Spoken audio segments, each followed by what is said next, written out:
you must listen. You must listen to your employees. You must listen to your clients.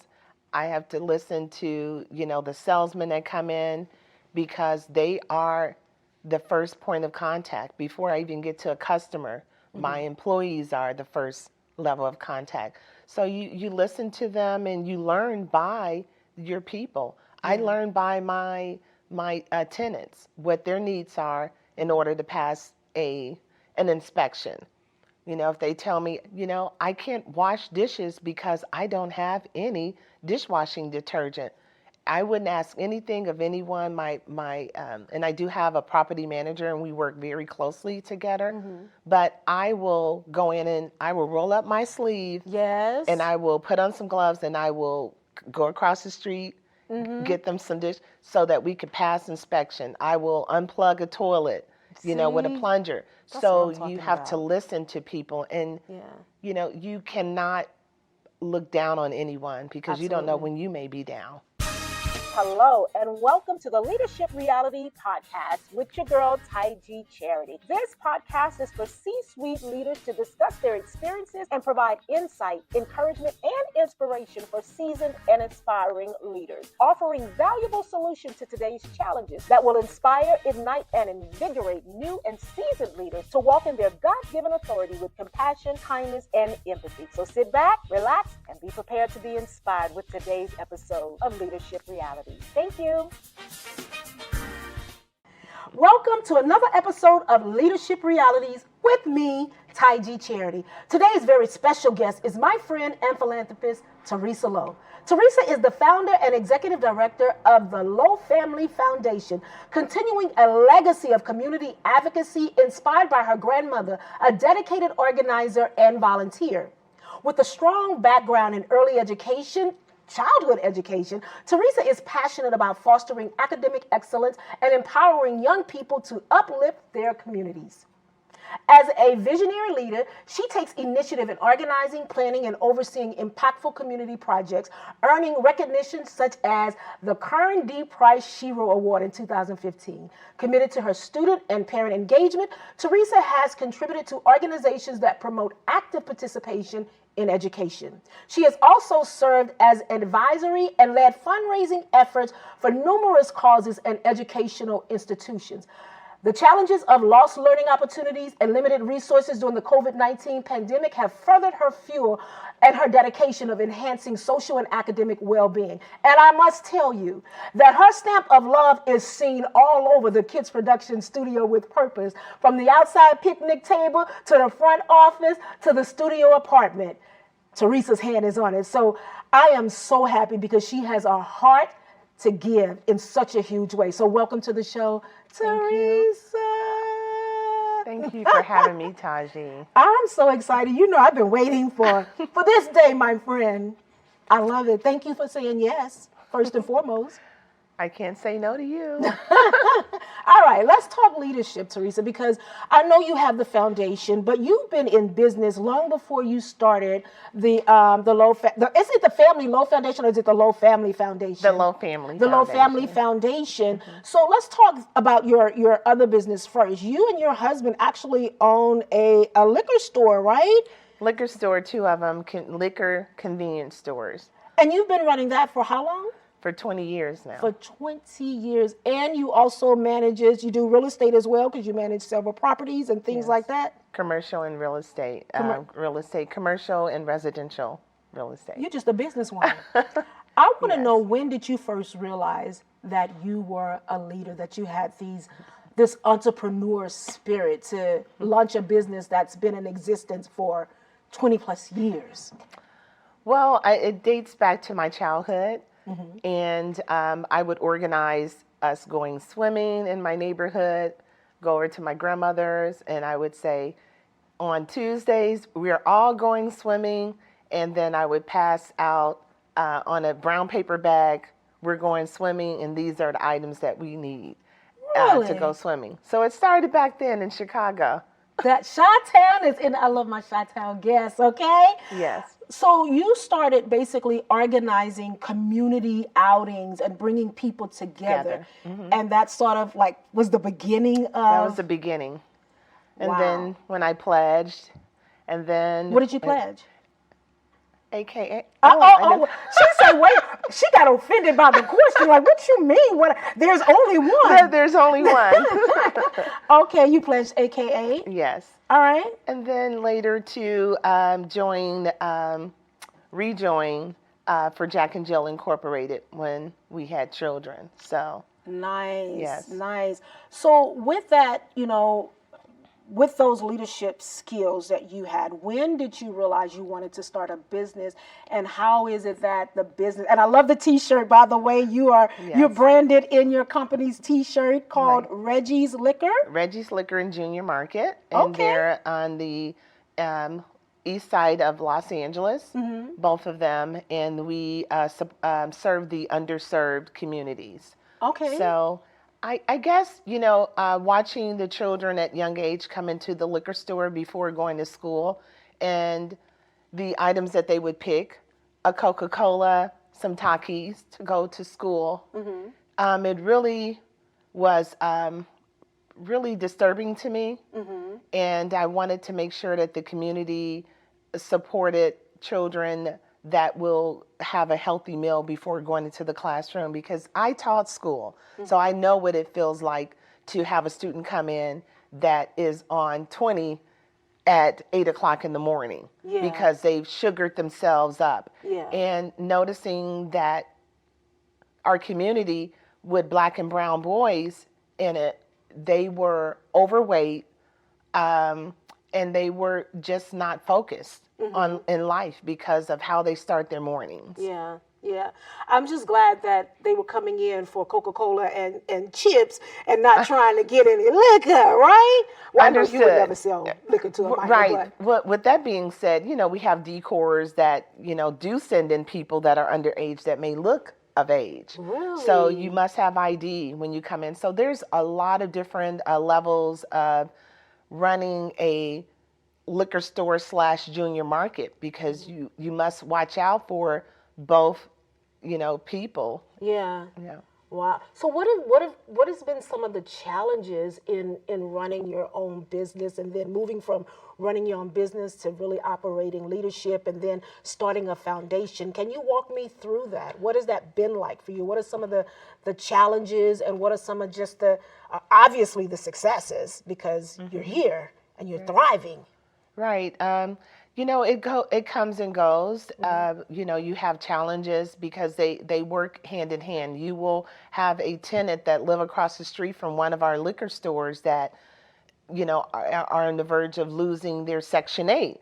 And so you want to help them. So I'm thrown into it most times. And I can't, say no, because they support us on the residential side because they're my tenant, and then they come across to get, cheese. They come across the street and get, Pampers and those type things. So it's a challenge, especially during COVID. It was really a challenge because, we were not allowed to really go anywhere. And so we had our tenants coming in purchasing from us. So we had to really had to pay attention to what the needs were then. And again, you have such a heart of giving, and I know that can create somewhat of a challenge because you want to help in every way possible while also maintaining the success and growth of your business. And you're a mom, right? A mom of two. You know what? I know our Senator Curren. Well, he's a congressman now, right? Curren Price. I know he honored you with the SHero Award, but in my book, you're my SHero. You're one of my SHeros, because I watch just from afar. You balance business, philanthropy, and family. How do you do that? It's nothing but God. Yeah. And if you keep God first, then He will guide you. Yeah. And it takes the community to help you with that. Having two different genders, a boy and a girl. They're very different in every way. You know, I have my daughter, which is the oldest. You know, she is an artist, and then I have a son that's an athlete. And the thing in our household first is education, and then you need a language, and then you need an art or athlete. So we balance that in that way. Yeah. That's a lot, though, and not to mention the extracurriculum activities and things like that you have to do, because moms are the taxi drivers, moms are the financiers of all the things that our children want to do. Right. And it's really hard when you have two children going different ways. My husband, he participates in a financial role, but I do all the grunt work. That's, you know, picking them up, listening to their problems, talking to the teachers, talking to the coaches, and it's challenging, but it can be done. And you sometimes lose yourself. You do lose yourself. Now that the both of them are away in school, I have time to kind of focus on myself, but I need to get them to the next level of life. You never stop parenting. Never stop parenting. You never stop parenting. Never. So in terms of your leadership, what's your leadership style? How do you lead your employees that work for you in the store, or any of your property managers that you work with, or you might be your own property manager? How do you see yourself in that role? You must listen. You must listen to your employees. You must listen to your clients. I have to listen to, you know, the salesmen that come in, because they are the first point of contact. Before I even get to a customer, my employees are the first level of contact. So you listen to them, and you learn by your people. I learn by my tenants, what their needs are in order to pass an inspection. You know, if they tell me, you know, I can't wash dishes because I don't have any dishwashing detergent, I wouldn't ask anything of anyone. And I do have a property manager, and we work very closely together. But I will go in and I will roll up my sleeve. Yes. And I will put on some gloves, and I will go across the street, get them some dish, so that we could pass inspection. I will unplug a toilet, you know, with a plunger. That's so what I'm talking you have about. to listen to people, and you know, you cannot look down on anyone, because you don't know when you may be down. Absolutely. Honestly, I think being a leader is also being an example. You have to first be an example of what leadership look like, and leadership does not make you above in the terms of being better than anyone else. So I hear you with the plunger, getting it done, rolling up your sleeves, getting in the grind to make sure that the needs are being met. What happens when you have staff that don't fit the culture of your business, or even you have tenants who don't like to abide by the rules? Because those people exist. They do, and you use your enemy as your footstool. And I use that every single day. You know, they don't want to come to work. So if I have to come in and be late to pick up my child from school, then you won't have a job. And bottom line, huh? No, I hear that. Say, well, if you can't come into work, can you go get my child in Westlake Village, an hour away? You know, because I can't be in two places. Right. Well, okay, I can come in. So it's, you meet them halfway. Say, okay, I understand in this part. Let's work together. How can we solve this? Tell me what I need to do to help you be a better employee. Tell me what I can do for you to pass inspection, to be a better tenant. Yeah. You know. You invest in your people. Oh, absolutely. And you are just that person, Theresa. I feel like when I'm in need of something, let me just tell y'all, when we opened the Kids Production Studio with Purpose, right? And we were having the Mayor Curren Bass, to attend. And I was like, okay, our parking lot fits 8, but we're holding the ribbon cutting in the parking lot. So what are we going to do about parking? And at the time, across the street was a real heavy, homeless population. And I was like, Theresa, we need parking. I don't know what to do. Theresa made one phone call Amen. to her connection at the Metro, and we got clearance to have everybody park at the Metro. Those are the kind of friends you need, let me tell you, right? The ones you can just call and they make one phone call. And that says a lot about you and the community and how people see you in the community. Right. How does that make you feel? It makes me feel really blessed that I show up for them and they show up for me. Yeah, That is it's such give a and blessing.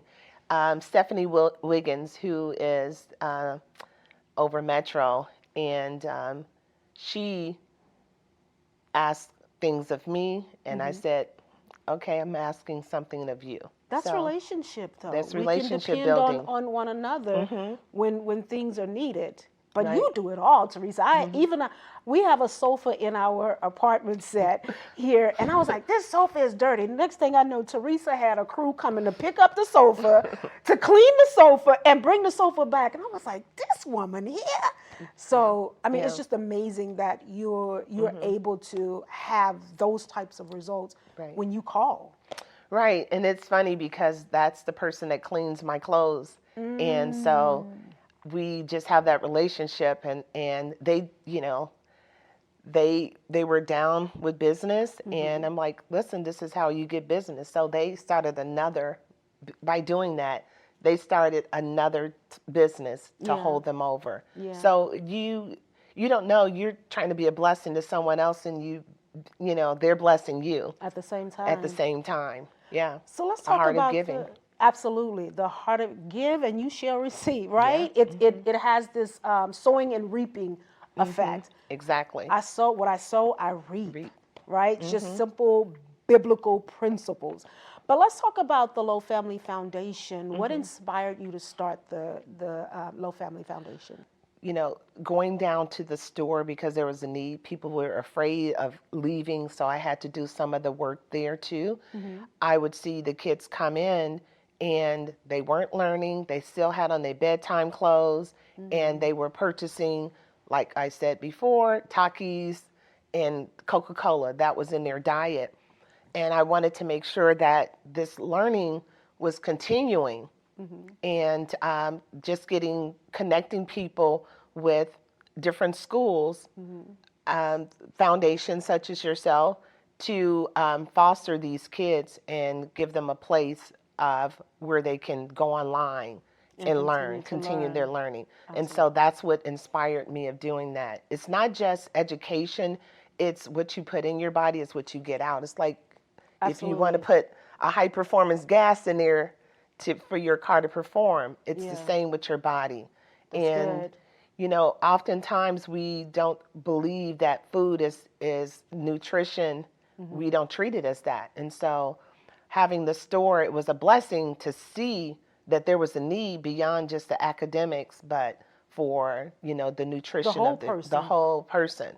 And contacting, like I connected you with the food stamps. Yes. For your people. Young people. And it was just a blessing over and over and over, just connecting the dots. Oh, God, who can I help with this? Yeah. Because I have this FDA coming into the store. You need eggs, you need, bread. And people are giving out food every single week, but people aren't taking advantage of those things. Because sometimes they just don't even know they exist, right? They don't like the Or they brands. don't know how to. They don't like the brands. They don't like standing in line. They feel ashamed. But they will go out and purchase a couple $100 tennis shoes for their kids, but then they don't have the nutrition or the book bags and everything to go to school. Yeah. So it's priority. It's just teaching them. It's educating them. Absolutely. There's a scripture that comes to mind that says, my people are destroyed because of a lack of knowledge. Yeah. And oftentimes we don't have the knowledge to do better. To do better. And you talk about being a listener as a quality in leadership, but you're very attentive as well. Not only are you listening, but you're paying attention to what you're seeing around you and stepping in to meet that need. So that's the purpose of the Lowe Family Foundation. That is the purpose. I love that. Absolutely, absolutely love that. I want to know, what kind of advice would you give to someone who wants to start a business and just don't know where to get started? Like they don't know how. What would be your recommendation? I think community, go to your local congressman and see, what the needs are in your community. It's a Create a community business based on the needs the around you. needs. It ain't about profit first, right? No, it It's isn't. about meeting a need. It's about me, and you get so much gratification when you see the fruits of your labor. Yeah. You can drive the best car, have the best jewelry, but you're empty inside. That's not a good feeling. Yeah. So you need to support the community. Tell me about your grandma. Oh, gosh, first of all, my grandmother was an immigrant, being a Canadian person, coming to, Chicago. And it was just, she had 9 children. Oh, wow. And just an incredible person. Yeah. And she wanted to show the community that she was not just an immigrant, but she wanted to give back to the community. And so when I would have, what I didn't say was, when I would tell them on Tuesday to get ready to go swimming, she had a Volkswagen, one of those Volkswagen vans. We would load everybody on our block in that van to go swimming in the neighborhood. Wow. And she would have sandwiches for everyone. I would make the sandwiches, cut them in half, and everybody would have a brown paper bag. I was a brown paper bag. I've been a bag girl all my life. So I would put the sandwiches in a brown paper bag, and they would share a pop. We call them pops in Chicago, not sodas. We call them cold drinks from Louisiana. I'm from Louisiana. Okay. So we call them cold drinks in Louisiana. That is so amazing. Yeah. So you watched just your grandmother's demonstration heart of service. Of service. Yeah. I mean, I'm curious to know, from watching your grandmother to starting your own business and being successful, how do you lead during challenging times? I know out of COVID birth the Lowe Family Foundation, but we're in a very interesting place right now in our country regarding DEI being threatened and funding and things like that. How do you manage in times of uncertainties, especially around the economy? As I text you in the email, on a text stating that we need to start praying. Let's start there. Yes. Let's start there. Prayer warriors is how you get through it. And it's a lot of people that are afraid and that are impacted. I'm impacted firsthand with my employees. They're documented, but are they undocumented? Can they, show, do they have a family member? So to answer that, I don't know what's to come. But well, you prayer is said the powerful. source, and you know what? I should have taken about 5 sips on just that prayer alone. Is the foundation. That's where we have to start. And then coming together as a community to see how do we serve one another. Because if I'm looking out for you and you're looking out for me, everyone is being looked out for, right? We're all being each other's keeper. Right. In putting it in layman's terms. Right. I think. So aside from just having to really be focused during this time, what would you say to any young person who is, say for instance, they were thinking about starting a business and we're going through this economy right now? Would you tell them to pause, or would you tell them to stay focused, to keep doing the work? Like, what kind of advice would you tell them Absolutely. in a time of uncertainty like we're living right now? Keep going. Go stronger. Yeah. Keep going. Pray, go stronger, go harder, and don't stop. Yeah. Do like not Nike, stop. just do it. Just do it. And don't Yeah, quit. yeah. You did no regrets. Just do it. You will find people. God will put people in your life, in your path, that will help you. I know that's right. I'm Because, a living witness of that. They will put people in your life. He will put people in your life, or whatever faith base you have. You pray to that faith base for good, and you will do good. Do you follow any trends in leadership? I guess I do. Okay. You know. Like, or do you have any leaders that you sort of admire and just really take advice from and sort of, Right. emulate when you need to? Right. So some leaders would be, like Stephanie and Jackie DuPont Walker, Gloria. They're leaders on the biblical side, and they're leaders in the community. And Stephanie is the CEO of the Metro, Metro, the Los Angeles Metro. right. Okay. And who else did you And say? Jackie DuPont Walker, And she's she is? over Ward Economics, which so she does the AME Church, as okay. well as she's on the board on Metro, Okay. and with Curren Bass. So a lot of the ladies that's trending, those are the ladies that I follow, and males, community based, that are really doing in our community. Boots on the ground doing the That's work. on the ground doing the work. And those are who I learned from, and yourself. Wow. Well, thank you. You give, I remember Taji calling me at 10 o'clock at night. Housing. That's when you know she's your friend if she pick up at 10 at night. Yeah, right? I'm like, if Taji called, there must be a need. And housing, we're figuring out how to house your one. I don't know the proper name. Is it TAYS?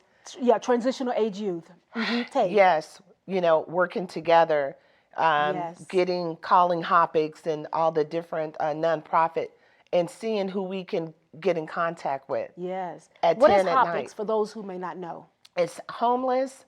It's the houseless now, I guess. Houseless nonprofit that will provide housing everyone from youth to seniors, and giving them not just a place to stay, but mental. They have a psych ward. They have a lot of different things. Furniture and from A to Z. So I work with all of those different agencies, and they're just one to name a few. Yes. And that's, that also for me just talks about or speaks to the level of your heart, because it was 10 o'clock at night and we stayed up till almost midnight calling back and forward, texting folks until we were able to find a safe place for this young woman to stay. And I don't want to get emotional about it, but you don't find people that's like that, because you have your own life at 10 o'clock at night, you with your own family, but you saw the need of one of our youth, and you like, what we got to do, who we got to call. And we got up early that morning. And got up and still continued that morning to make sure that she was in a safe place. And had a place to live. And I said, Taji, she cannot come on your couch. She's like, well, I just said, no. Right? We have to make sure it's a safe place for both you and she, because things could get a little sticky, and that's when you're trying to give, you have to ask God, let me give the right gift to the right person. Right. Because it's nothing. Oh gosh, if you give the right gift to the wrong person, that will come, and that's happened to me, and stab you in the back. Yeah, and it creates a ripple effect where people don't trust anyone, and they don't want to give to anyone, and that's part of the challenge we have with some employers when we have youth that we want to send out to work in various jobs. If they worked with one and that one didn't work out, they're quick to say, well, we tried it, and youth coming from the system, they're not dependable, they're not reliable. And it's like, no, that's not all of them. Don't take one isolated incident and put a label on all youth that have been impacted by the system. So we take it very seriously in the training that we do here at Kids in the Spotlight to make sure that our youth are ready to go out and take on various jobs in the entertainment industry, because you have to do the right gift or the right service when people are at a place where they're ready to receive it too. Right? And sometimes you have to help them get to the place where they're ready to actually receive what you offer. But yeah, she surely did. She was like, and not your couch. I was like, but I might have to. She was like, no, ma'am. We're going to get this. We're going to work this out. And we did. And like the heart of giving, like, I admire you because you wanted to give me when my daughter needed to film a video for her high school capstone. And you're like, she could just have the space. No, we need you to keep that space. So we always need to pay for our Yes. services, you know. That's such a good point. When I met, and I know that your work is working because I met a young lady that on set that helped us with the video that she texted me the other day because she's running for something right now. Yes. And so your kids, they do not just stop here. They Right. keep going and going in life. And so you never know who you may meet Absolutely. that you've impacted again, Yes. that's in a position to ripple help effect. you. That And you're ripple like, effect. whoa. Absolutely.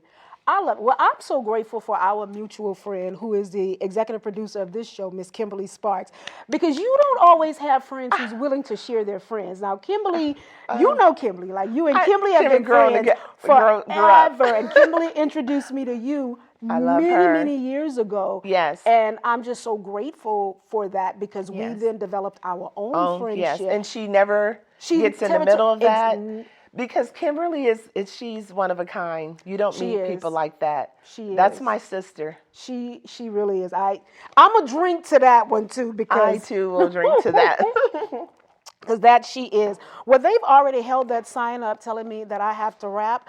They already know I don't like doing that, especially when I'm talking to my friends. Yes. But I want to ask you, give me 3 words that you think your team, your staff, your tenants would use to describe Theresa Lowe. Oh my God, they love me. My tenants from back in the day. I just tell you a quick story. I had a tenant. She now works in a grocery store that I shop in, and that was her dream, was to work in this grocery store. So that she put your money where your mouth is, and that is that I'm honest, that I will help, and that I love the people. Yeah. That is so Yes, good. yeah. And I will definitely concur. I would Yes. describe you Yes. the same way Yes. and then some. Yes. Amen. Thank you. Thank you, Taji, for having me. I'm so happy. You know what? That's my girl. You know what? Wait. I know I said that was the last question. Okay. But I want to hear about Jack and Jill because I know you've been a member of Jack and Jill for a long time. And I've been looking into Right. actually getting my daughter signed up with the Jack and Jill program. oh, Real quickly, tell absolutely. me about Jack and Jill. So Jack and Jill is a national nonprofit for African Americans, but it's opened up because many of us we actually marry outside of our race, and it's to get the kids together to know about their history because they normally go to schools that don't have Black history, and our kids don't know about our ancestors. And so they're trying we do now things. to make sure they We pull don't a lot know, of Black right. history out. But go ahead. And Jack and Jill exposes you to many different levels of leadership, many different levels of what's going on in your community. We go up the hill to the Capitol Hill in Washington, and so it's a bunch of moms getting together and exposing your children to life. Yes. I would say, yeah. So it's been a great ride. This is our last year. You graduate out of Jack and Jill when you graduate from high school. And your baby's graduated from high school. Yeah, technically he is in college right now. He went early, and but he officially graduates in June from high school. Congratulations. Yeah, thank you. Ooh, So Jack and Jill has been a staple in our house. Yeah, I was a Jack and Jill member. Wow. So, yeah. Well, ladies and gentlemen, there you have it. Theresa Lowe, thank you. Thank you for having me. I know you all grabbed something today that will help you on your leadership journey. As you can see, Theresa is just a whole package in my book. So I hope you enjoyed this episode. Remember to do those 3 magical things: like, share, and subscribe, and help someone else out on their leadership journey. We are a community, and as a community, we support and need one another. At Kids in the Spotlight, we always say it takes a village. So thank you for supporting. Have a great day. Till next time. Bye. All right, ladies and gentlemen, that is our show for today. I hope you were inspired and you gained some valuable nuggets that will help you to become a better leader and to walk in your God-given authority. Bye until next time.